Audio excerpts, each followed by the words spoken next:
Hello, warriors. Get ready for a wonderful Wednesday. Who wants to have a wonderful Wednesday? So the precious metals are having a wonderful, let's call it a wonderful 3-month period here with acceleration happening over the last week. Steve Volge put out on the blog 1340 as a target. We've overshot it. It really looks like on the daily we have some minor divergence. I know it's a stretch, but you could say a 1, a 2, a 3. All the shorter term time frames are all blown out, no divergence. Daily's the last thing. So I would say the most unexpected event would be a peak in gold, especially since the dollar still looks weak and hasn't even gotten back down to the 96 level.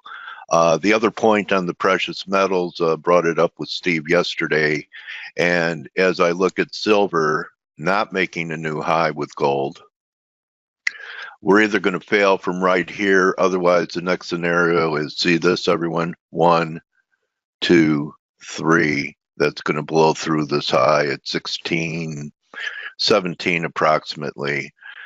We get a sell-off in gold, we might get this pullback as well in silver. Even silver has had, really hasn't blown out. There was no divergence because we haven't made a new high here. But on the 1 hour, sometimes you see it, and you can see we took out 70 here.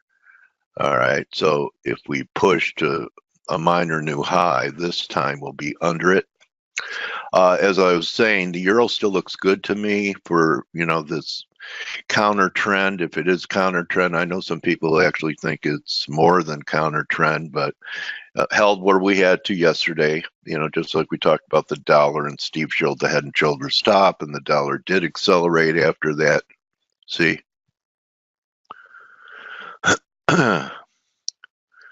From here, this is where we were, and Steve had a neckline. Maybe we've had a rally back. So still thinking we have 96 in there.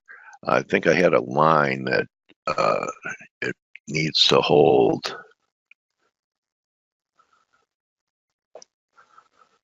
Anyway, we'll go with the 200 on the 4, and on the weekly of 95, 85 here. So if this, we have a negative week here, we're on the verge of a 2-week off number reversal, but that's got to wait till Friday.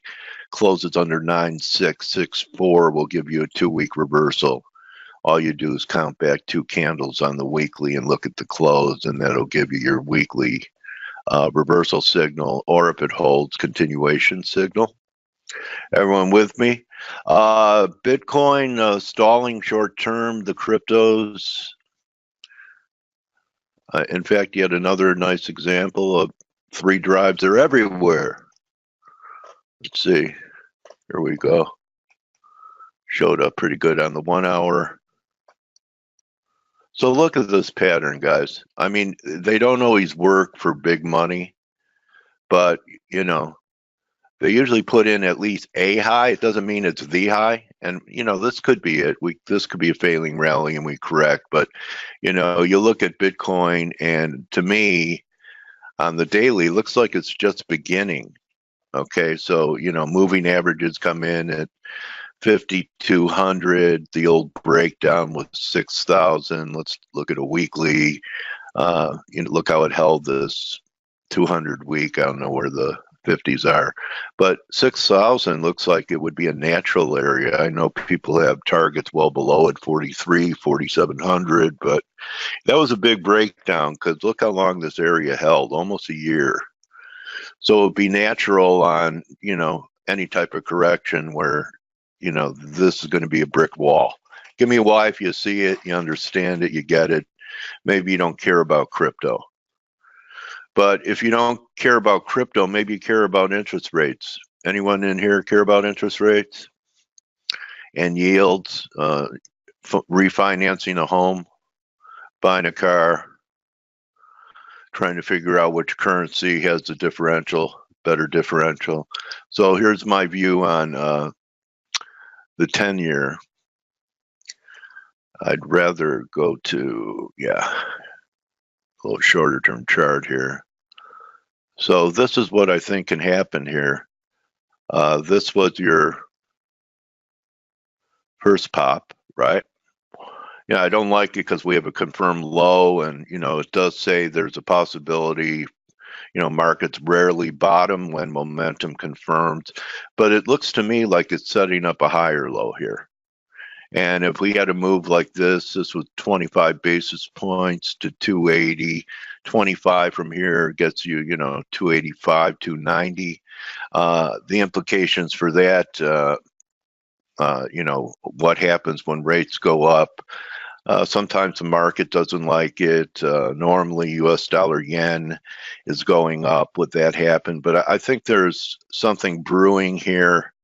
And the market is not looking for higher rates. Now, and I'm long-term bearish, but I think we could get just a little, ABC in my amateur Elliott viewpoint. So looking, if you don't trade the futures, there are things like TLT and TBT. So, I'm an older trader. Blake will tell you how old. So a lot of times, instead of trading futures, I'll just go to an ETF, and there's this thing called TBT, which is the reverse of TLT, which is long the bond. TBT is short the bond. So, potential of a move back towards 37.5. And TLT, I know a lot of people are pretty bullish bonds, especially the big bears, but, nothing goes straight up without a correction. So, why can't we pull back here? 119, 118, this was a hell of a run before the bonds. So I'm looking for a little backup in rates here. We'll see if that manifests, what markets it impacts, should it manifest. And I just want to tell everyone that I'm about a month or so away from my 2-year anniversary here with ForexAnalytix. And you guys know I've been around the block a million times. And I've never worked with more talented people all in one place. So that expanse of my career, it says something. Even when I was on the floor, and there were great traders on the floor, but, a lot of them didn't have to know how to trade markets directionally. They just traded off paper and were scalping and really didn't have to make forecasts like we do nowadays and get it right directionally. So I've become a better trader being around these guys. And if it can happen to me after all those years, still get better. Don't give up. You can still get better. You could have a breakthrough year, shift in paradigm. Yeah, last time was during the dinosaurs, and we used to trade with bones, Ziggy. We would trade bones. So if it could happen to me, it can happen to anyone. Immerse yourself in this community. You have to face, you got to go to our members chat. And, even if you just do the trial, you could check out our community filled with a lot of professionals in there where you're going to learn. And don't forget our patterns in play. And what's nice about the pattern in play, we just have one working now, but you get to learn the whys behind it. Because if you have a signal service and you're not putting in the time and the work, what's going to happen if that provider isn't around anymore? And then you're going to have to search for another signal provider. So I'm a big believer, and I think the market crash of 2000 and the market crash of 2008 really drove people to say, you know what? If anyone's going to make a mistake in the market and lose my money, it's going to be me and not my salesman. Not salesman, not my financial advisor. Give me a why if you agree with me, because I know that's why you're here. So becoming self-directed is always educating yourself, learning, you're growing or dying. So, you always have to learn.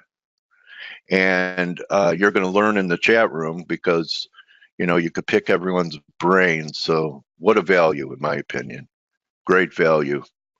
And I'd give it at least a 3-month membership to make a good judgment instead of snap judgments because everything cycles.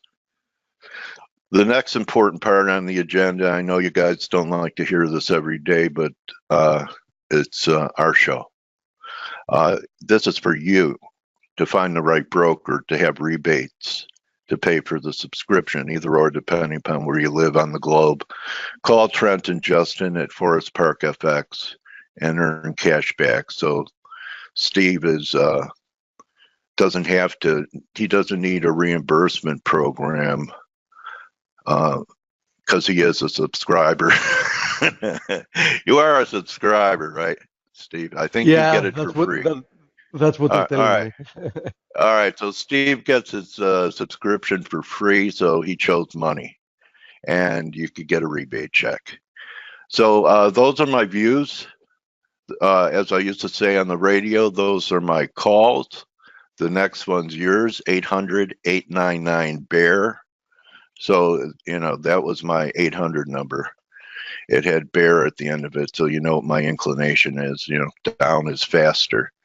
So with that being said, I'm betting, since I'm a betting man, that Blake is feeling a lot better today. Am I right? I am. I'm actually feeling a lot better today. Thanks for asking. Wow, what a great call. Yeah, thanks for making the call. All right, buddy. So Euro, doesn't look like it's done with this upward correction. What's your work saying here, buddy? So first of all, with the euro, we have stalled at the 38% retracement. It's a real tricky, it's a real tricky animal. I'm not feeling overconfident trading the euro right now. I'm a little, I'm looking at it and I'm like, yeah, I don't know what I want to do with it. And it looked like it was just a little while ago, when I first got up, it looked like it was rolling over off of this 38% retracement. It was hitting like a little, new trend low, and then it just popped. Yeah. Oops, hold on. Is that moving average, Blake? Is that captain's?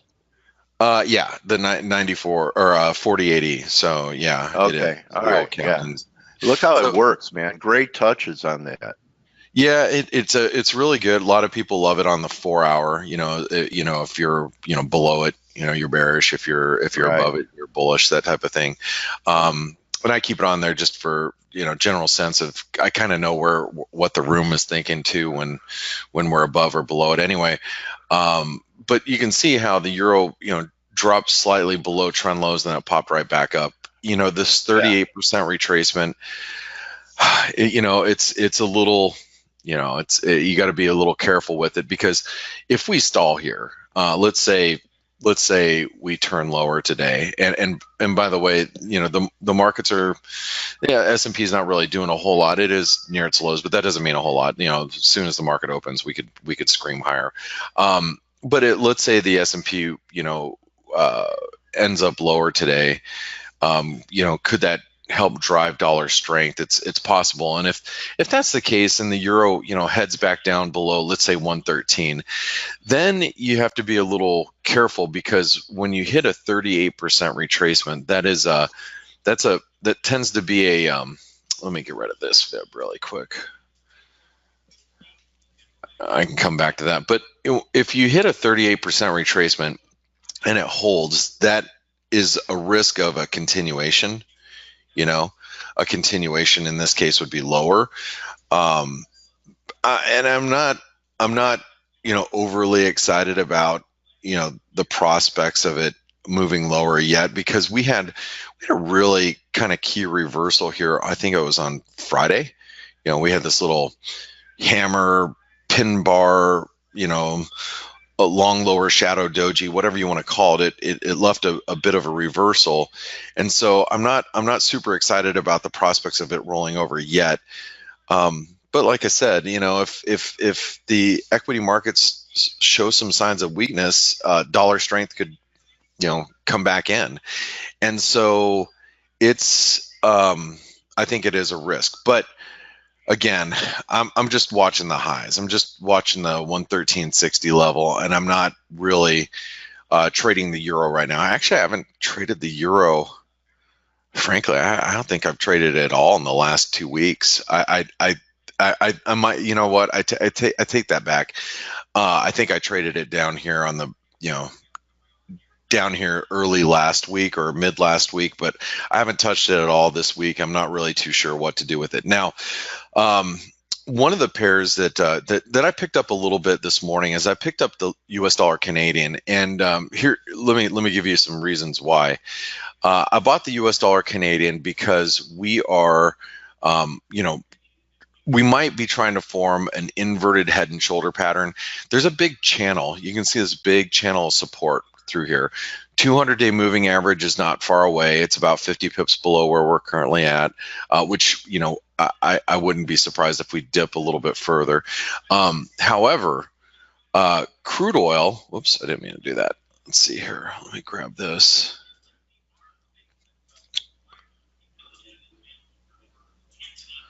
So we're at the 618 or near the 618, okay, here at 131.70.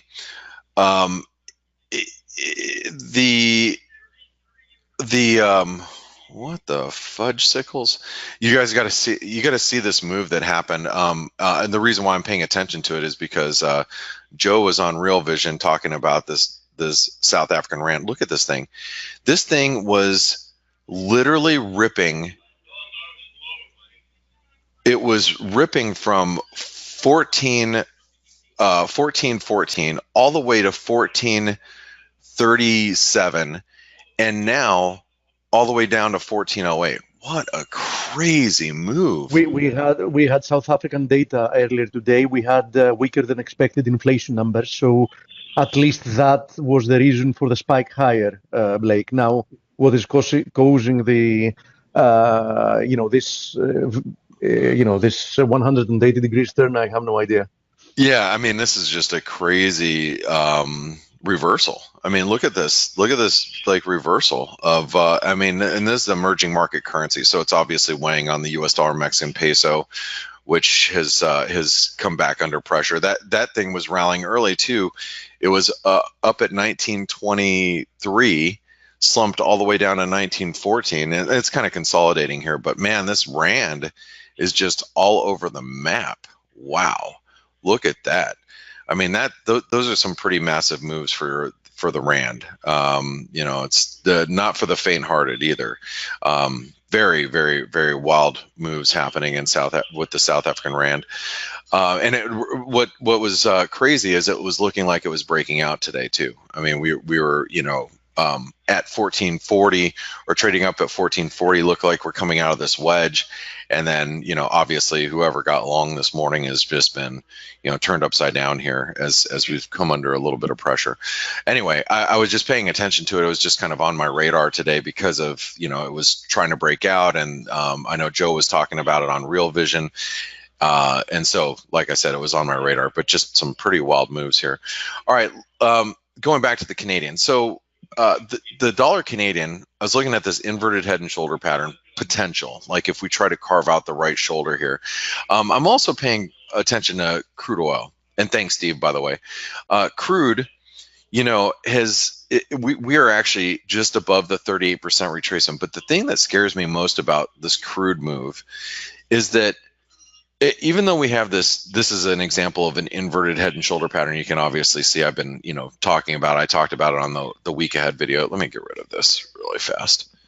I don't like how I drew that, so I don't like drawings all jacked up. We have not been able to capitalize on this move above the 38% retracement, which is a little, if you're long crude, that's probably a little nerve-wracking that you haven't got that boost. Now, if crude fails here, which I'm hoping it does, then we get a dollar Canadian that could be stronger, which could, push us higher. Now, looking ahead into the remainder of the week, remember on Friday we do have retail sales out of Canada. We have Poll is speaking tomorrow, and nothing on the docket for today. But aside from the FOMC meeting minutes, which could obviously be a mover as well. But anyway, just keep an eye on the dollar Canadian. I think if the dollar Canadian can get back above like 132.20, that could be right here. You can see 132.20. We start getting back above those levels, then you might have a nice reaction from trading this, trading these lows. I think you can probably be looking to be long and put stops below the trend lows. And my hope is that the pair actually trades back up to like 132.30, 132.50 ahead of Friday. And then, if the retail sales is weak, the dollar Canadian could be, back above 133 potentially.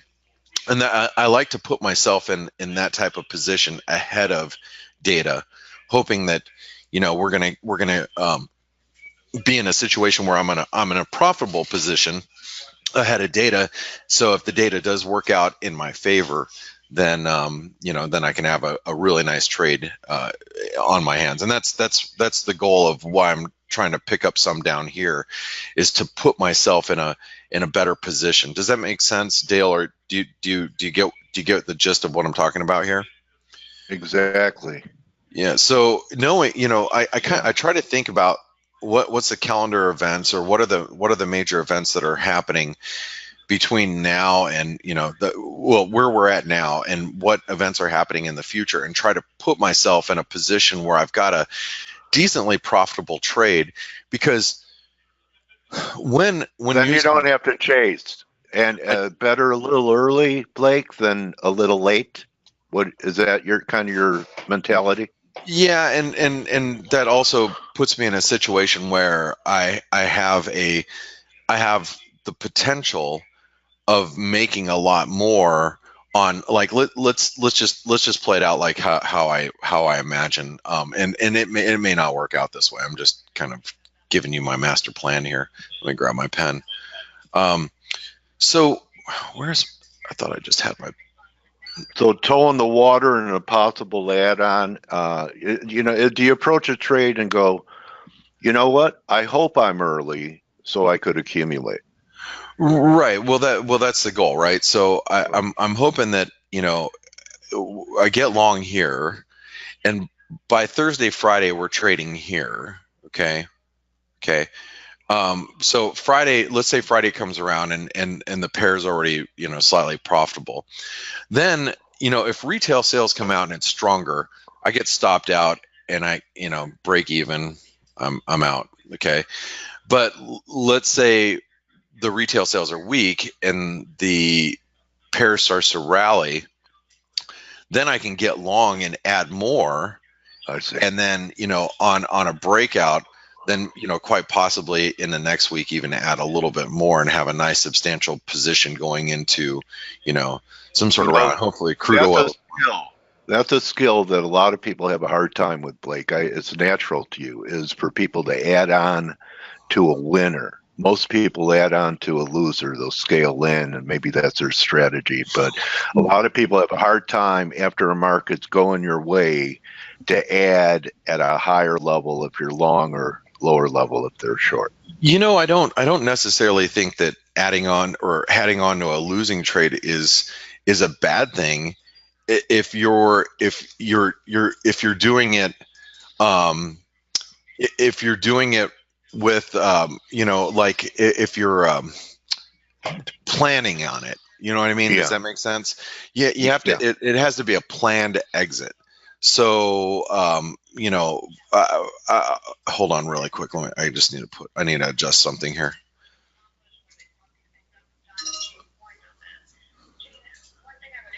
So I guess the point I'm trying to make here is that I don't mind adding on to a losing trade as long as if I've pre-planned it. So like, let's say, I was like, okay, I'm just using the dollar Canadian as an example, and this isn't a trade that I took. I'm just giving you an example. Let's say I bought a little. I was going to put my stop below the 618, but I wanted to buy some here, and buy some here, all with a stop below the 618. As long as I've pre-calculated everything and I said, okay, I'm going to scale in on the way down, my stops are going to be below here. And if I take a loss on all that, then my risk is X. Well, then that means I've already pre-planned it. So I don't mind adding, to losing trades as it's coming down, because I've already planned it being that way. But if you buy it here and you're like, and then it gets down here and you're like, well, I'll just add a little bit more, and it's completely outside of what your trading strategy or idea was. Now you got a little bit of a problem, because now you're trading it kind of off the cuff, and you're not practicing sound risk management at the same time. So anyway, just some food for thought. But I thought I'd share the dollar Canadian with you. I know I just left a lot ahead of the North American Open for Steve and Stelios, and I'm sure Steve wants to talk about the Aussie and what it's doing ahead of the RBA or the employment data tonight, and I'll let him do that. So good morning, Steve, Stelios. Good morning, Blake. How you doing? Good morning. Good morning, guys. Good morning, Good to Steve. hear that you sound better. I'm still a little stuffed up, but I do feel a lot better. So thanks. Good. Well, right. Well, hey, I'm gonna pass it over to you guys. I called it, man. He did. He called it. He did. All right, guys. Good hunting, Blake. Have a great get 'em, session. buddy. All right. Thanks. Thank you. Bye. Steve, I know we have Andrik joining us a bit later today, I think. In a few minutes. Yeah. Good. I have two things to just briefly mention, and then you can Go ahead, Celia. So yesterday we had another development in the UK situation. We actually had three. Yes, I know. This is actually quite interesting, because we had three. We had yesterday or the day before, we had 7 Labour MPs who left the party and they joined an independent group. They were joined today, they were joined today by 3 Conservative MPs. So they are now 10, and they have formed this independent group. And from what I read, I mean, I don't know them personally, but from what I read, they are all quite diehard Remain fans. So that's just something interesting. It's only 10 MPs, so it's really not making any difference at the moment, and it's not. What do you think their end game is? I mean, what is exactly their goal? What are they hoping to achieve? Good question. I mean, I think the first thing they're achieving is distancing themselves from any potential bad Brexit scenario. If something happens and we get a bad no-deal Brexit, then they will say, "Oh, look, we never voted for this. We didn't want to be a part of it." It's an easy thing to do a month before the end of the deadline, though. So, of course.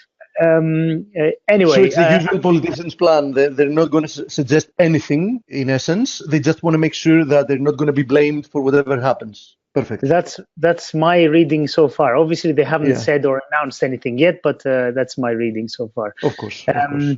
And the other thing, just Blake mentioned it. We have the FOMC minutes later today. It was from the meeting from last month, which saw a dovish shift from the Fed. It's going to be very interesting to see what they're actually saying, and we have to you never know. We have to mention that even hawks like Loretta Mester, who is supposed to be, if not the most hawkish person on the FOMC, she's one of the hawks. She says yesterday that she would prefer to see an end to the reduction in the size of the balance sheet. So this unwind of the balance sheet, she wants to see it finish before the year is over. That's what she said, which is quite a bit sooner than it was anticipated even a few weeks ago. And so this is quite dovish on her part. So let's see what the others are saying as well and what the whole tone is. I personally don't see how we can get a really positive surprise for the dollar over the minutes. The shift was dovish. I really don't. I can't see what can make the dollar go higher from the minutes. But then again, I'm not going to put any positions ahead of it. So that's the main thing we're waiting for. And also late tonight we have Australian employment data, which is always important for the Aussie, and just something to keep in the back of your mind that it's coming up in a few hours. And that's about. I don't want to interrupt you, but most hawkish Fed official sounds to me like most virgin hooker or most innocent person waiting to be executed for murder. Yeah, there are no hawks, mate. Really, there are no hawks at the moment. Yeah, you're probably right on that. Absolutely no. I mean, that's a joke. But yeah, it is what it is, and this is what we have to go along with, and it is what it is. So they're a bunch of ducks quacking. What they need to be are eagles, soaring above their petty partisan politics and doing what's best for the country. If they were doing what's best for the country, they wouldn't be there. The Fed wouldn't be what it is actually, and the vast majority of the central banks. That's no that's no exception. Oh, okay. Let me be idealistic for 5 minutes. If you want to be idealistic, you want capitalism to work properly, and capitalism to work properly, it needs less obstacles, not more obstacles. The world needs more ForexAnalytix for capitalism to work properly. My extremely accurate and humble opinion. So one thing is for sure, I'm going to say a few words because then Andre is with us, and since Andre is our master of harmonics, I think it's a good opportunity to have him here because harmonics are excellent in predicting turns in the market, and there is a chance that tonight, following the FOMC minutes, we're going to see some turns in the market because it is an event that can actually affect the markets, and one of the reasons we've seen many of the markets stall in interesting levels is the fact that the market is waiting to see what's going to happen. For example, counting today's ongoing candle, we have 3 dojis in a row in the S&P. So obviously, stocks are waiting a signal from the Fed to see what we're doing from here. Are we going to push once again higher? Are we going to actually roll over from here? On the other hand, we talked about yesterday. We talked about what's happening here with the dollar, and we specifically mentioned that we potentially have a head and shoulders formation. We did break down lower, and we seem to be, as you guessed, Coach, we were earlier retesting the broken neckline as resistance. So a more dovish minutes release at night can actually produce another leg lower from here towards the key 96 support area. So and if we are to see a breakdown from there, then it's going to be a totally different thing. Equivalently, and nothing has changed since yesterday, boons are consolidating in what looks like a triangle in a long-term ascending trend line after breaking out from a very prolonged consolidation. So the boons also seem like they want to push higher from there, and perhaps we see some kind of a correction from the 161.8. And the treasuries are actually already, where are they? Here they are. And the treasuries are actually probably already making an attempt to break higher ahead of the FOMC. And given the fact that this looked like a bullish consolidation to me, today we might get some kind of a catalyst that will push them higher before we see like a deeper correction. So treasury is also at a key area here. On the other hand, Blake mentioned before, you already mentioned that they have nothing to add here, that gold and silver have already produced some really strong moves higher. The next resistance actually for gold is at 1360. So, there is the potential for another push higher. Silver, next resistance 1617. After that, it's 16.5. So, the metals still look rather decent. Copper not coincidentally, also at a key area. I mean, it's making an attempt to break out from you know, a rather prolonged. I mean, since July, middle of July, copper has been forming a rectangle here. So you know, if we actually confirm a breakout today, that's going to be quite a bullish event. But you know, I wouldn't be jumping the gun just because we are you know, just incrementally higher before the FOMC, because this can easily end up being a false break higher. But definitely, you know, they're also sitting at a very, very key area. And Aussie consolidating. If you actually have a look at the Aussie on the daily chart, you can see that the Aussie is in the middle of likely a triangle here. So you know, if Aussie wants to move lower from here, you know, we need to take out this trend line, otherwise, you know, the upper trend line, and I do think that only then we can expect some kind of a continuation. The situation with Kiwi is not much different. This looks like a triangle to me as well. In the situation of Kiwi, though, we are closer to resistance than to support. That doesn't necessarily mean something, but you know, those are not things I would be jumping on at the moment. Exactly in the middle of likely triangle, we also find the USD CAD. If you remember, I was looking on early that, you know, this as a potential triangle. Blake is looking at it as a potential inverted head and shoulders formation. It might as well be, but you know, in order for me to consider that, you know, the prevailing scenario, I would want to see break above 133.30. Otherwise, there is still the potential that we're going to push lower from here and actually produce one more low before seeing you know, a bigger move to the upside. So you know, quite a lot of things that can turn out to be rather interesting today. I warned in advance since the day before yesterday and yesterday again that, you know, the cable and the gappy, both of them were looking like they wanted to move higher. So you know, both of them did so. I would be a little bit careful here with the gappy, especially because the gappy so far today getting rejected once again from the 200 daily moving average, and keep in mind that a little bit higher from here. That's why several days ago I drew this type of price action, perhaps another push higher, and you know, a likely rejection from this confluence of this descending channel and the 78.6% resistance. I don't know if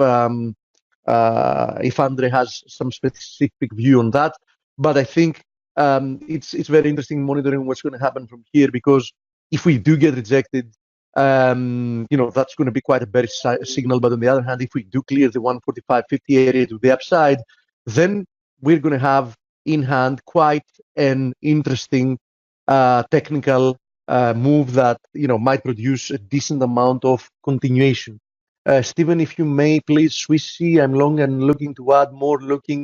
Okay, let's have a fast look at the Swissy, and then Andre can also have a look at the Swissy for you. Okay, Swissy, as I've said, you know, the easy move for the Swissy was the move higher from this little flag. But you know, the closer we were getting to 1015, you know, the more cautious I would be, because as I said yesterday again, there is a bearish potential here, which has to do with this triangle. Okay, so I wouldn't be buying the Swissy close to this resistance. I'm not saying that it's bearish. I mean, it can still be bullish, and especially if we do clear the 102 area, I think that Swissy is headed a lot higher from here. But you know, I wouldn't be buying it near 102. Now, you know, we do have support. You're saying that you're looking to buy more at 90. Let me see, 99.60, 99.80, somewhere here. Yeah, it is an area of support. I wouldn't want to see it go much lower from there, though. But yeah, it's worth, the risk reward is worth trying to buy it there, because as I said, I mean, we haven't broken out yet, but especially if we make a move higher and clear 102, I think that risk is headed quite a lot higher. We also have a lot of friends that were explaining that the move in the South African rand was due to you know, conversations, speech on the budget. So thank you very much for clarifying that. Costas is warning reverse Fed operations today, so that might actually cause the dollar to strengthen. Thank you, Costa. And by the way, one last thing, and then I'm passing it to Andre. Questions again about the USDMXN. I've already given my point of view here. In my opinion, the USDMXN, as you see, it yesterday moved lower, and unsurprisingly, it found support once again in this channel support. So, so far, this is a nice ABC move. A, triangle, B, C. Now, personally, I favor the downside. Of course, this can prove to be a more complex correction. But if we see a break below this area, I do think that USDMXN should push at least towards this trend line support. It's the longer term trend line support of this big symmetrical triangle. You can see a little bit here on the 4-hour chart. So I do think that if we actually break this, this is going to be a very nice textbook bear flag. And I don't expect an extension as big as the previous move lower, to be honest, because I think that this is like a fourth wave. But I do think that it's very, very likely that we're going to make it down to 1850, 1860, at least somewhere there. So I would be extremely, extremely cautious being along the USDMXN. Today's attempt of a rebound and the failure also seem to be pointing in that direction. You can even see here a little head and shoulders formation. We probably retested the neckline on the 4-hour chart. So, I still, if I had to put my money, I would still put my money to USDMXN pushing lower. So thank you very much. And let's see what Andre has to say. Andre is definitely going to help us prepare ahead of the FOMC. Hello, everyone. Hey, Andre, I'm going to pass you the screen. Done. Thank you very much, Steve. I welcome you all. Just want to say before you start, Andre, that you helped me a lot last week looking for that one more push up in the dollar towards 30 or 40, and it ended up being a great short trade. And knowing me, without hearing that, I would have been early. So thank you. Yeah, there's always a possibility for a new high above the previous one. So, and we never know if the market will print that new high or not. You had solid rationale for it. So anyway, great call, and it helped me. So if it helped me, I bet it helped people other in base too. That's your objective. That's the main objective of ForexAnalytix. And I've been bragging about you, man. No, it's a fruit of our dedication and our work. Our blood, sweat, and tears, buddy. Yeah, it's a result of our effort and our dedication to analysis, and that's what it is.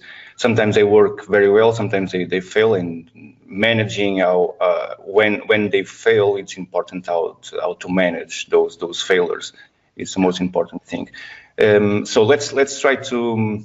I will take from Mexican peso. What do you think is best positioned? Yeah, after you cover USD, just give us an outlook of what do you think is best positioned ahead of Steve, let me make a parenthesis here. I never think about what is the best opportunity. I search for very specific criteria. For the worst. If the market ends up forming or offering me those conditions, and if there's I trade harmonics, and if there's an harmonic pattern to trade, I will try to put my risk strategy at work. Obviously, I trade what I see. I don't trade based on a forecast. So if I expect the market to trade 15 points above, I will not. And if I have a pattern completing 15 points above, I will not engage the market just because I expect the market to form the pattern later at a specific point. So I need the pattern completed. I need specific conditions, and I never know if the pattern will work or not. I have a decent, at least in my opinion, I have a decent risk strategy to trade them. So based on that, I just engage the market if I have conditions to engage the market based on risk criteria and my number over trading conditions. Sometimes I have more 1 or 2 positions than what I should, and I need to respect my limits. And sometimes I need to avoid to engage specific patterns because I'm already involved with other markets. So it's a very, I don't engage everything that I see. I don't engage everything that is formed because I have also, it's a long-term perspective. So if I have already 5 positions inside the market, let's say, I will not enter a 6th one before securing one of the previous ones, as an example. So there are a lot of conditions or criteria before engaging a specific market pattern. Andre, in your personal life, I'm just guessing that you didn't get engaged to every woman you dated before you got married. No, not at all. I'm a very conservative man. Okay, you didn't get. Yeah. All right. I'm a man of one woman, you know. All right, I just figured it followed through to the market. Always engage. Okay. You know, everything is related to the market. It's offside of our personal life. So nothing. As an example, people tend to confuse the corporations and bosses are great. Great bosses are not. How can I say this? Are not. Great traders. Actually, they tend to act as they act on their personal lives and managing their companies. They tend to bring all that knowledge inside the market, and they end up breaking their accounts. So there's nothing related to our personal lives that we can bring inside the markets. And that is just one example of, obviously we are joking.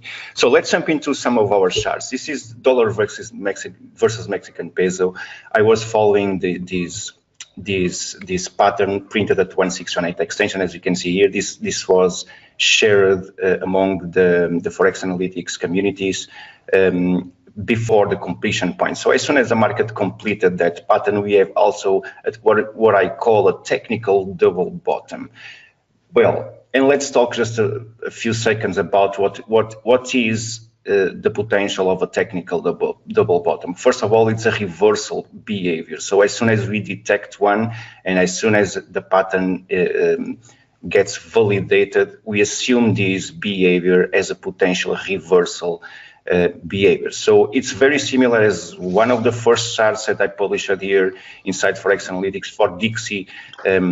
Dixie has bottom with a technical double bottom. It has printed later the 2618, and then it has traded to the 261 extension later on a daily time frame chart.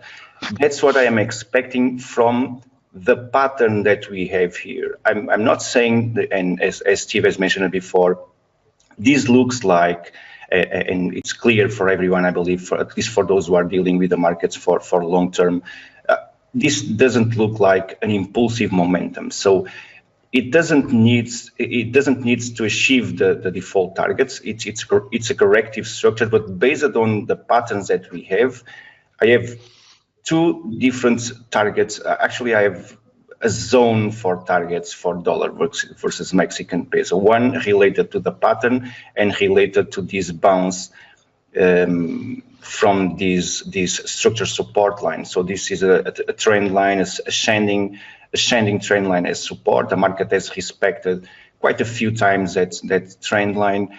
And this is also a confluence, and we are now actually trading at the confluence of support trend lines. So we have this parallel channel between the close prices of this structure now being retested, and we have this blue trend line previously as resistance now also being tested. So to finish, we are approaching the 2618 trade setup. It's a bullish setup. It's a sequence from the double bottom. So we have a double bottom validated with the broken neck. We have a new resistance above, and we have a pullback to the golden ratio. So from here, we have a default projection as a symmetrical behavior. It's a 3-wave symmetrical behavior. It's a projection at one.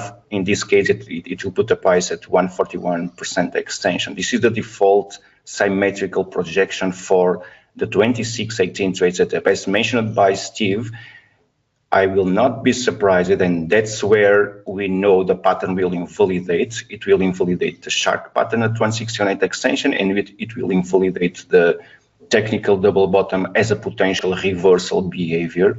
When I see a reversal, I see a breakout of this most recent descending trend line.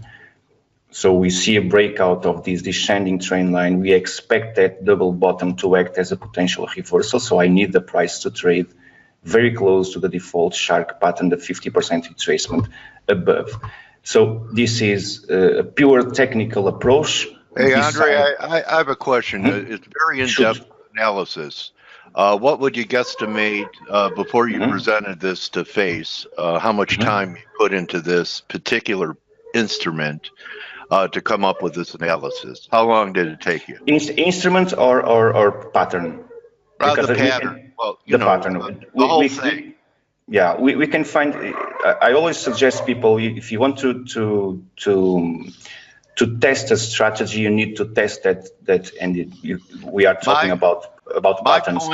My point isn't if it's valid or not. It shows all the work that went into it, how much time, and I know it's an ongoing process. You had stuff before today on this pair. How much time did you put into this to be able to present the case? A lot of time. I can't specify the number, but at least for the last 5 years, I've identified that pattern and identified the potential for the pattern. It's very similar as it's part of a sequence. It's a sequence of it makes part of the technical double bottom or a technical double top. Every time the market breaks the neck, it needs to find a support or resistance above or below the neck. It needs to pull back, and if the market touches the golden ratio, and if the market somehow prints me a pin bar at that Fibonacci level, it can provide an interesting. All right, you won't answer my question. I'm figuring it took you at least an hour of work to be able to say everything you said and point out every feature for this one instrument. And the point being, people don't spend an hour on a chart. They look at it, they draw a line, you know. I believe that after a few years dealing with the market, people will get that thought, that idea. I believe those who are not technical traders, obviously, they don't pass through that process. But everyone that is take technical analysis, I believe they at some point they will get that idea. So they will figure out that they will need a lot of time and dedication to actually to find a good setup to put their money at risk. Yeah. Don't be lazy. Don't be lazy. Not at all. Not at all. Okay. So let's go. Someone has talked about CHF, Switzerland, franc. Let me try to offer you my view here there. So I was expecting the formation of a pattern a few points above, as published on ForexAnalytix. Let me try to show you. So I was expecting the market to trade a few points above. As mentioned by Blake last week, this was a very, very strong resistance. The market has ended up printing a daily resistance there.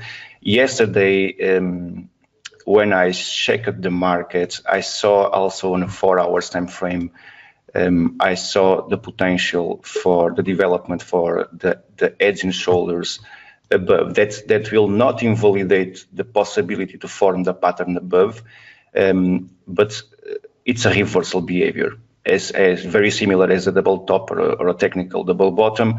It's a very similar behavior. We have a default projection for the price that will put the price trading the previous daily supports printed last February 10th. So this is the support level.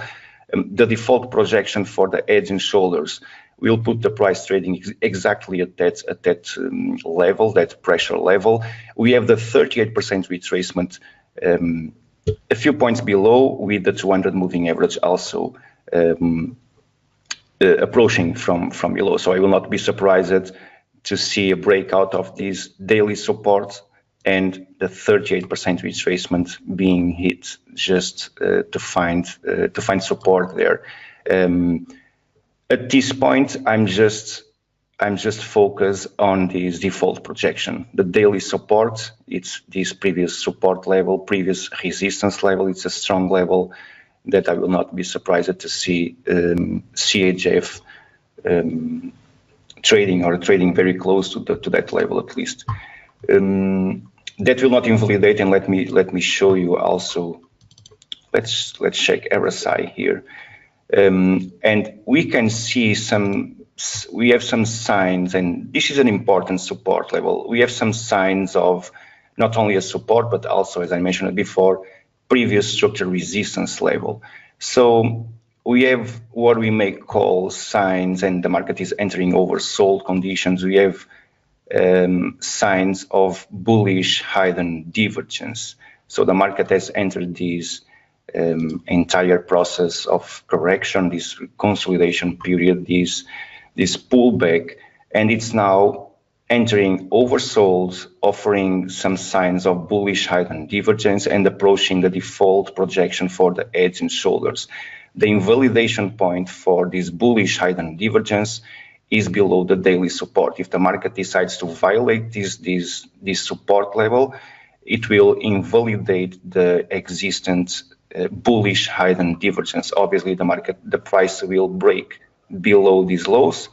It will follow the RSI, so it will erase or vanish with the existent bullish hidden divergence. So what it means? It means that above this daily support, I will not be surprised to see a bounce on CHF. Very similar as what we expect on Mexican peso, a bounce from the golden ratio. It can happen also on CHF, a bounce from this daily support. If you go into CAD, it's a different animal. Here, I was expecting, and let's push the daily chart. And obviously, we have higher time frames events published on ForexAnalytix. For those who are thinking about subscribing, it's a great opportunity to go check those higher time frame events. But on a 12 hours time frame chart, we have this structure here. I was expecting, as soon as the price starts to approach this resistance, I was expecting a breakout above this resistance. The market ends up failing that breakout, and it's now approaching the sharp pattern at 168 extension. I think this is what Steve was trying to cover a few minutes ago. So the possibility for a deeper and respecting some of the criteria for the right shoulder to form. And let's talk about the limits to form the right shoulder. So by the books, we have a limit to form the right shoulder or inverted right shoulder at 78% retracement from the head to the neck zone. So let's use this higher high as a reference, because we need to set or to adjust our Fibonacci level. So we have a Fibonacci level from the previous lows to the most recent highs, and the 78% retracement a few points above the golden Fib extension level. This is also the Fibonacci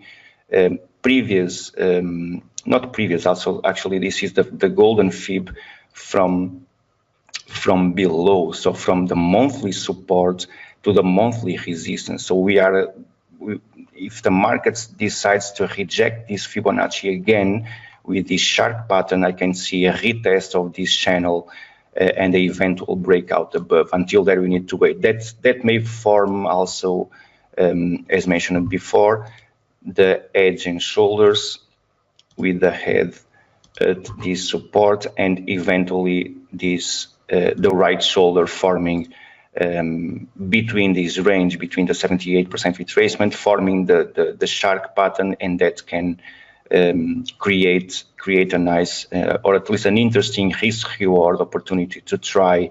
It's an attempt to go long. That's what I like to call all those opportunities to trade. If the market decides to print me this pattern, it's an attempt to go short. We never know if the market will print that pattern. But there's a possibility, yes, to form these heads and shoulders but we have also, and let me just before finishing, let me go into this 2 days time frame. I believe it's enough to show you my long-term picture here. So this is a 38%. We are approaching the 38% retracement. This idea requires a new low on S&P on CAD. I'm sorry. This requires a new low. Searching for the 38% retracement, 1.3051. It's below the most recent weekly support level. This is a 38% retracement from the previous lows to the most recent highs, the most recent monthly resistance. And this is also, and if you push this, actually this is almost a weekly time frame chart. And I have that chart published on ForexAnalytix. So this is what we have, what we are trading now. So this is CAD approaching the 38% retracement from this bearish bat pattern, printed at 88% retracement, extended a few points above the completion point, and it has started to pull back. I still expect this, and let's be honest, the pattern is already working, so there's nothing to doubt about the possibility and the probability or the higher probability to achieve the default target for the bat pattern, and that may happen with the completion point of this shark pattern. The shark may produce another bounce and then a new low, or the shark can actually extend a few points below, as I mentioned before, retesting these daily supports and a bounce from there. So this is the bearish bat pattern published before the completion point. We are now approaching the 38% retracement. Again, note that the market has failed that Fibonacci level at the first low, this first low previously printed at this daily support. So just a few points below, we have this 38% retracement positioned there. Let me, do you have an interview, Dale? I want to finish. Yes, buddy. Okay, I want to finish with gold. I want to finish with gold because gold is trading a very critical, and this was published before the market retests this ascending channel. As we can see here, the market has violated this channel here. It has retested the channel. It has started a new trend, a new momentum above the previous one. So we have now what I call, and I believe, well, I believe you can confirm that we are dealing with eventually 3 drives. I don't know if it requires a new high above these ones, but I see these as a potential 3 drives pattern at 88% retracement. This is the bearish bat pattern, and well, I have a small position. I have a small position here. I'm expecting a 30% retracement from these highs. Well, from your lips, buddy. Yeah, let's wait and see. This is what I have. Note that silver is respecting the previous pattern printed, the one that I shared among the community. It's the shark pattern printed at 224 extension. As we can see here, the market has nailed that shark pattern. It has started to pull back, and it's now, again, we can see it's clear for everyone. We have bullish hidden divergence printed between those bottoms. We have the price rejecting to print a new low following the indicator, the RSI indicator. And we are now printing what we may call, and that we need to wait for, this is a 2 days time frame chart. Let's change this into a daily. We need to wait to verify, to confirm this, but this may end up being technical double top. If the price respects to close, if the price keeps closing below these close prices above, from the first top, it will print as a technical double top. For that to happen, to validate that, obviously we need a breakout of the support, the next zone, and that will increase the probabilities to trade lower. And using a default projection, for an head and shoulders. For a double top or a double bottom, we can see, well, the default projection will put the price again retesting the weekly support at 15.18, and this is what we have for now. Dale.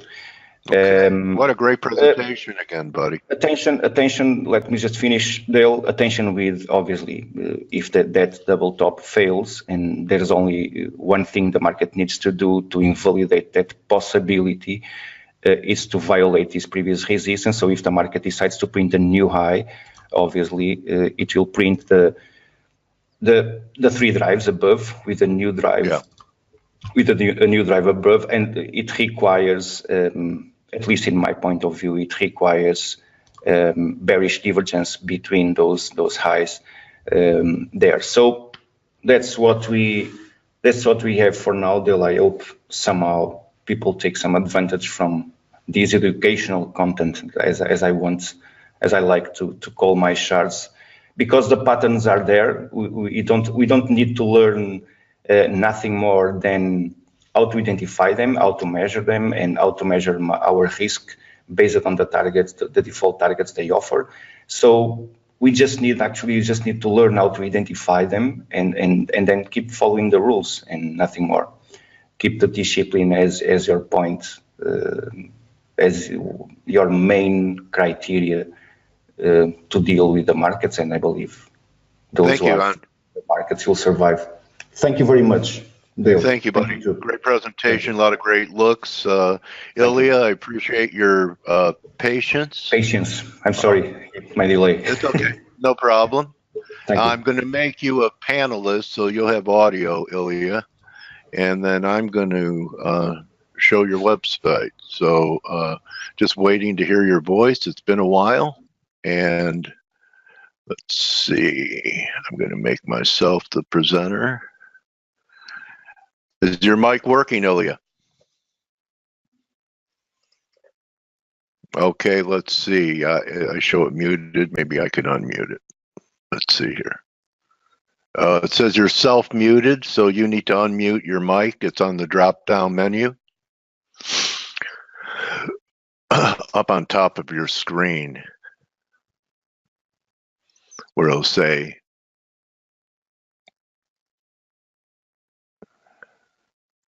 you're self-muted, so you need to unmute your mic. Maybe your assistant could help you out. It'd be on the top of the menu, and it'll be the audio mic to enable it. Oops. Got now you can. All right. All right, Ilya. As you say to everyone, may the force be with you. I want to acknowledge how the force has been with you and congratulate you for sticking to your guns when everyone else was bearish precious metals, and you stayed long, and you're starting to really be rewarded for that, as well as, you know, you've been bearish in market equities for a while, and it's been a whippy thing, but right on both asset classes. So congratulations for having the conviction to stick with things when they're not working right away and you don't have immediate gratification. So great calls, Ilya. Nice forecast. Thank you very much, Dale. Actually, I'm better with political forecast than economics so far. Okay, well then I'm guessing, if you can see, I'm showing your website up here, Ilya. Then I'm guessing that you didn't write the Psychology of Investing ebook that you're selling for 99 cents. Did you write that? Definitely. You did write that? Okay. Yes, I did. All right. All right. Okay. So, you know, you just said you're better at political, but you're also pretty good at investing. So you're a Renaissance man. Anyway, okay. So, you know, I encourage people to go to Ilya's site, and why don't we start where you want to, Ilya? I guess the thing that's on most people's minds since the Democrats took control of Congress, and I know you've written about it, you have a book about it. Why don't you tell us what you're looking for here regarding the destiny of our current President Donald Trump? So the question is, what is going to happen to Donald Trump? Yeah. Donald Trump. It looks like this guy Ilya Teplitsky wrote a book entitled "Impeachment or Not?" ? So why don't you tell us what you think here, buddy? One of the very, very few who predicted his victory in the election about a year in advance and confirmed his predictions 2 days before the election, when it was absolutely clear to everyone that he will not win. So I was pretty good in this particular thing. So in terms of Donald Trump was elected on the Uranus-Neptune semisquare. Okay. With Uranus semisquare, the easiest for people to understand that Neptune is a planet of Hollywood, a planet of illusion. It's a planet of fake news. It's a planet of gross exaggeration. When I read people who support Trump, what they say about Alexandria and other Democrats, leading Democrats, yeah, they're terrifying people. What I see, the left liberals write about Donald Trump is also terrifying. Well, they call Alexandria a bartender. They call Donald Trump an idiot. And I normally ask them, how come these bartenders and idiots are where they are? So, in short, you're talking about Alexander. Who are you talking about? Alexandria. Cortez. Huh? So, Alexandria Cortez. Okay. So Donald Trump is a master of illusions. He creates a sensation. Of course, it is not him. He is just a reflection of the astrological influence we're living in. Uranus-Neptune semisquare cannot produce real prosperity. It can only produce numbers that reflect prosperity. It can only produce the illusions of prosperity. All presidential elections correspond to planetary influences. Donald Trump is a product of this Uranus-Neptune semisquare. This semisquare will end in 2020, and with this semisquare, it will be the end of Trump's presidency. Most likely, the next president will be a Democrat, because, again, under this Uranus-Neptune semisquare, there is usually a change of a party affiliation of the president. So okay, so not impeached, but just not reelected is your case now. He cannot be impeached and he cannot be assassinated, even though at least 200 million people all over the world hate him. Impeachment can only happen under certain astrological configurations, and there are about 4 criteria that when a president can be impeached. And out of these 4 criteria, only 1 is present in this particular time frame. However, if by some miracle Donald Trump gets reelected, and there is a slight possibility during the election day in 2020, not high possibility, very slight possibility that he can repeat a miracle of 2016, then his chances for impeachment are very high. Okay. All right. So great coverage on that.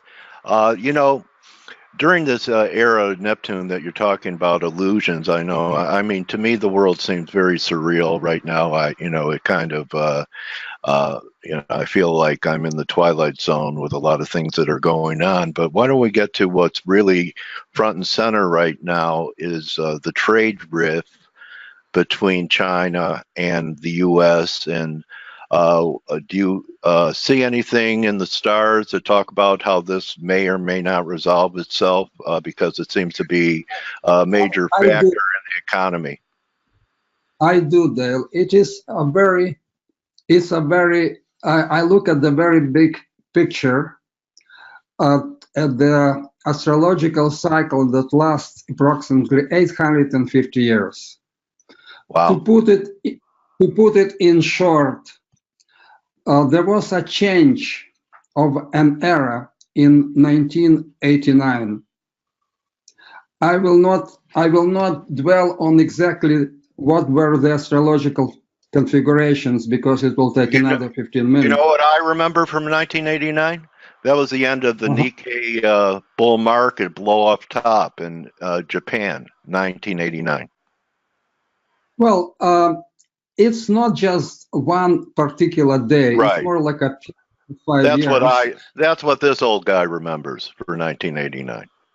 You probably remember the fall of the Soviet Union. You probably remember the revolution. Right.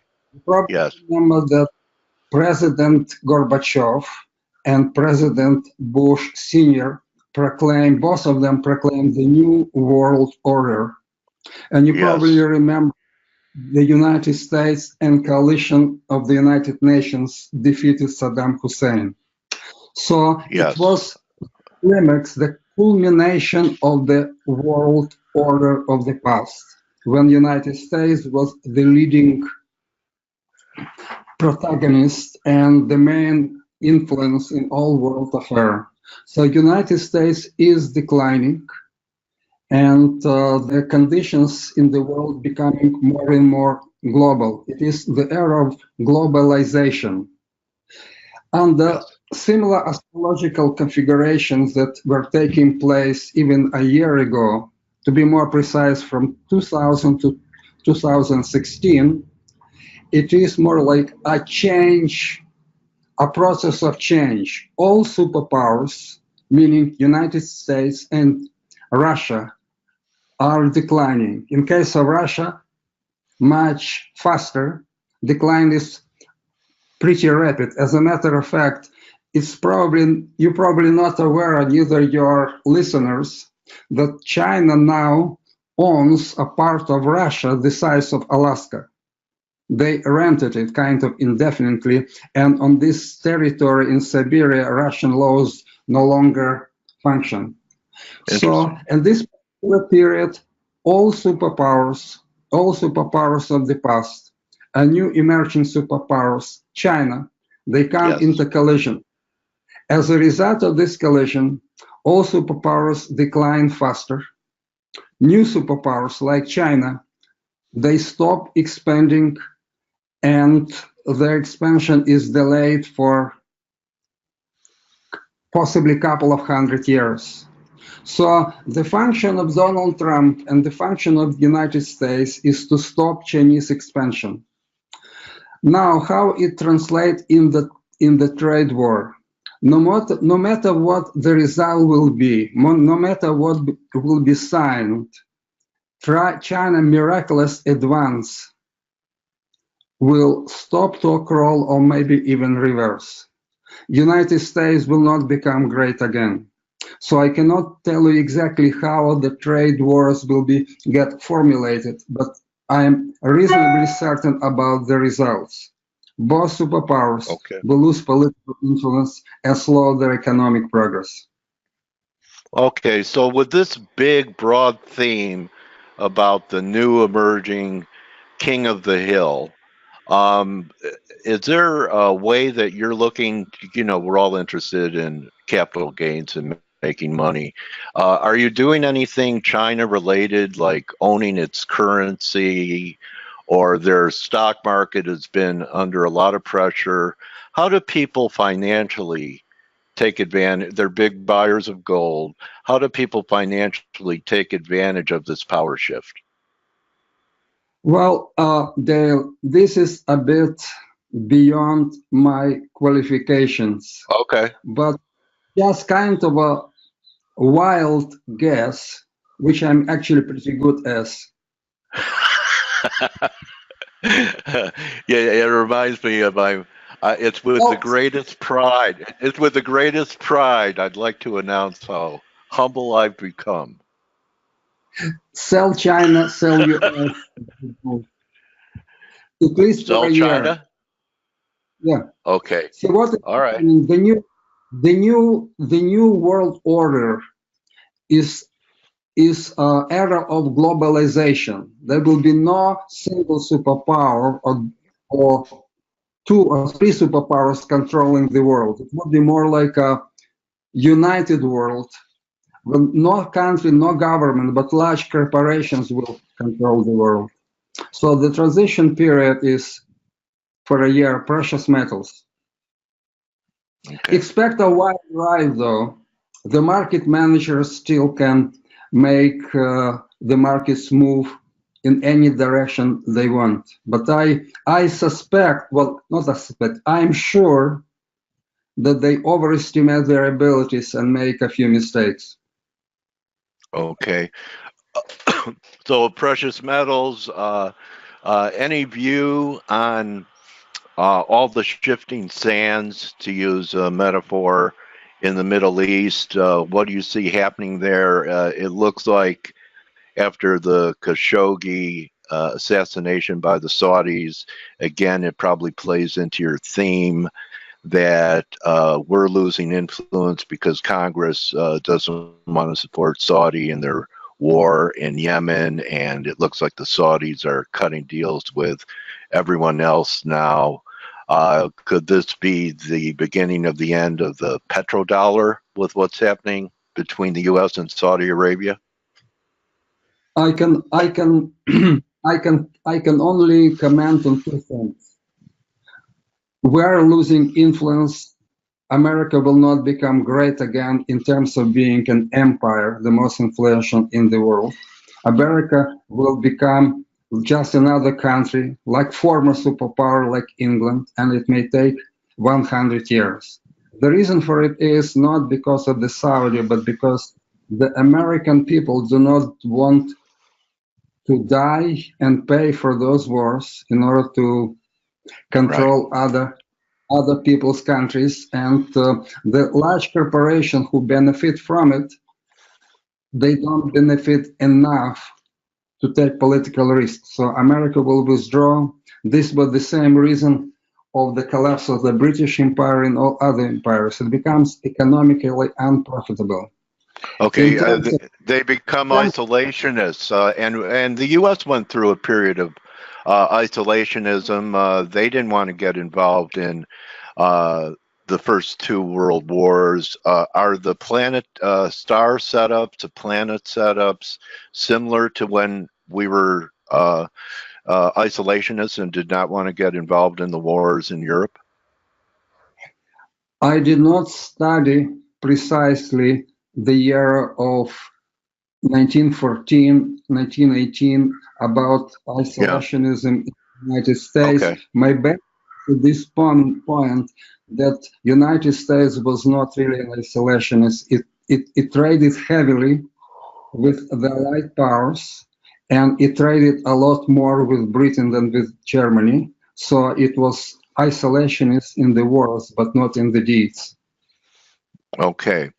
What I can say about petrodollar, which actually I actually did study, the dollar will remain the world currency, the world reserve currency for several decades, roughly at least 50 years.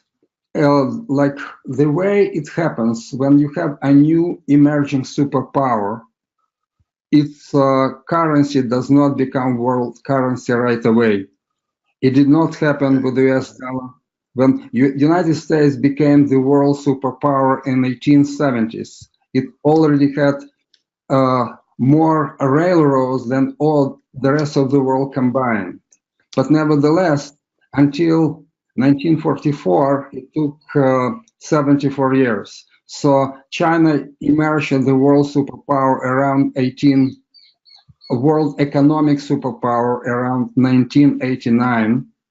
It will take them probably another 70 years. I don't think that yuan will become the world currency. It would be more like a universal currency. So in short, what I am sure, the dollar is good for at least 50 more years. Wow. Even though it might fluctuate. See, Dave, I am in Argentina. Yeah. And I believe Argentina reflects the mood. People would rather have dollars any day there, right? People do not have this concept of all these complications of U.S. policy. They just hate American and like everything American. Whatever here in the news does not stop them from accumulating as many dollars as they can. So, but the next currency will be global, not the dollar. Like an Even SDR. though, cannot say this. I cannot say. Okay. Well, how about, you know what? Go ahead, finish up, and I have a question to follow up on it. Go ahead. There was a short period of time when dollar went very low, to the point that the Europeans refused to take dollars as payment in various shops from American tourists. It is possible that under the same astrological configurations, dollar will have a short decline, maybe lasting for a few months, but this is about it. Okay, so that leads me to something that is fairly new on the scene, so there's not a lot of history. Do you have any view on Bitcoin and the cryptocurrency phenomena, Ilya? The only I don't have I don't have a qualified view. Okay. Just my astrology and psychology indicates that right now market managers are controlling everything, and there is a class struggle with the notorious 1% or 1% and the rest of us. And since the middle class is overstretched with healthcare, cost of education, cost of food, the only people that can really make money from are people like you who trade in cryptocurrency. So I believe that the market managers will do everything to outsmart you and take your money from your investment in cryptocurrency, and they can easily do it. Okay. So why don't we wrap it with, despite living under this influence, I would say that you have it's a pretty optimistic view of the future, even though the old superpowers are in decline and China's on the rise. A lot of people are talking about to sell things, all kinds of apocalyptic events, anything from war and No chance for it. No chance. So no chance for war or global warming, earth changes. Some people now predicting a new ice age. So you have polarity on whether we're going to melt or freeze, and basically you have a fairly sanguine outlook for our future on Earth, and that differs. You differ from a lot of people using your art or your science that have all kinds of things that we should be, getting off the grid and becoming preppies. You're saying it's really not going to be necessary to prep for much. Is that true? Am I encapsulating your view of our future? Well, first answer, under the influence of Uranus-Neptune semi-square, it is not gloom and doom. It is gloom without doom. A lot of gloom, but the doom will never come. It appears at the moment that it's really bad, but it is not. It's just a little blip on the line of history. Okay. And my second answer, this new globalization era that began in 1989, the 50 years of this, even though 50 years have not passed, gives a good indication what the rest of it will be. So the rest of it will be very peaceful comparing with the previous eras. And I study history as long as maybe 5,000 years in the past. Imperfect as we are, were so much better than even 100 years ago. What a great way to end a fascinating discussion with Ilya Teplitsky. You know, Ilya is not very active on Twitter, so take a snapshot of his website, www.astroeconomics cycles. So you see all the topics that he has here. Ilya, I want to thank you so much for sharing your life's work with us again today. You always open my eyes, and actually what a hopeful view of the future, which is great balance compared to all the negativity that is out there. Now when I see all this negativity, I'm going to turn to my wife and go, honey, it's just an illusion. How about that, buddy? Very difficult to be negative when you are 15 minutes from the warm ocean in great summer. Enjoy, Ilya. Thank you so much for being here. The video will be out in the next couple hours, and I'll leave you with your message, your tagline. May the force be with you, and have a great 2019. And let's get back together again in the next 3 to 6 months and see how things are unfolding. May the force be with you. Thank you. That's Ilya Teplitsky, everyone. That's a wrap. Elena loved it. Forex Gal liked it. A lot of people enjoyed it. Thank you once again, Ilya. Remember, don't just count your pips, count your blessings. And we'll be back tomorrow for investing.com Thursday. Good hunting. Adios. Do they say adios in Argentina? Ciao. Adios, Ilya. Ciao, buddy. Ciao, baby. See you later.